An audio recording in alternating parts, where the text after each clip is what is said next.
Hey, hello, it's Jill. I thought I'd go over some Christian terminology. Maybe you're a new Christian and you're like, what does this mean? What does Trinity mean? What does Santa Claus in the Bible?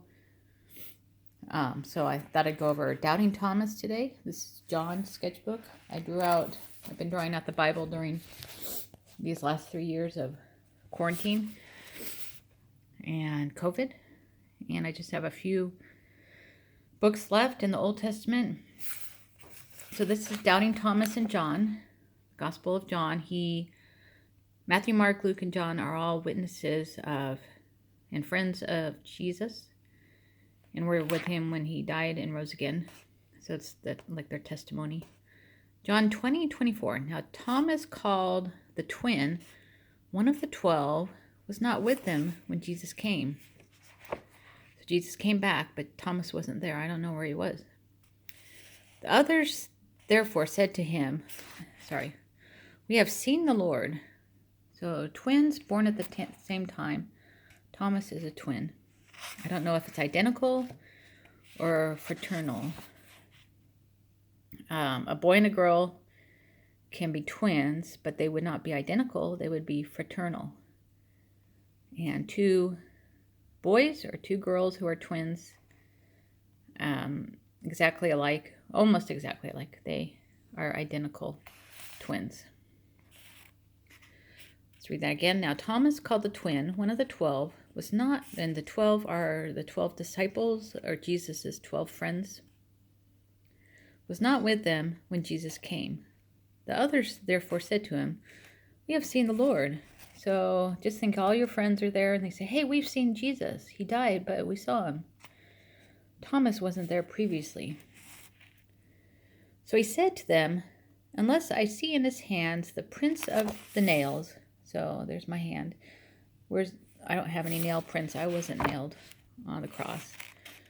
But he said, unless I see in his hands the print of the nails, and my finger into the print of the nails, and put my hand into his side, where I think he had a spear in his side, a hole in his side, I will not believe.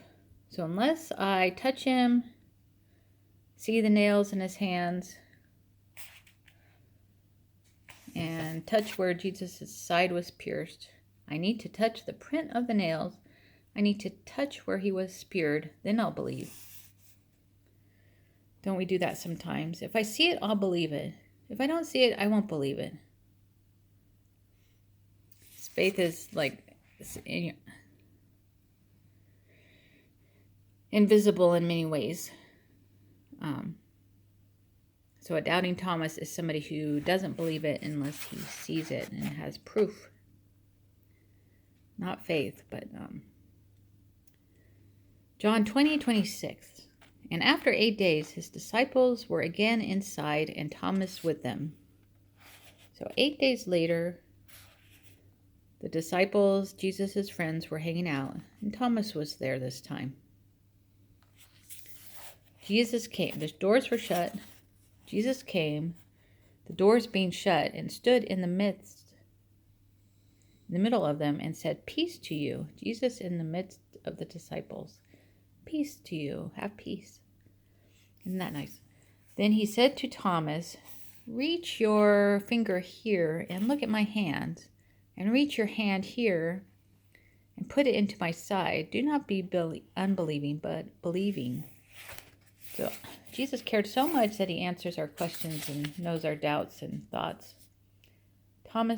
He looked at Thomas. He said to Thomas, reach your finger here. Thomas, reach your finger here and look at my hands. And reach your hand here and put it into my side.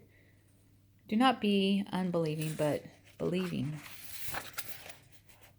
And Thomas answered and said to him, my Lord and my God. Yea, Thomas believes. May we believe as well. Jesus said to him, Thomas, because you have seen me, you have believed. Thomas, I see Jesus, I believe in Jesus.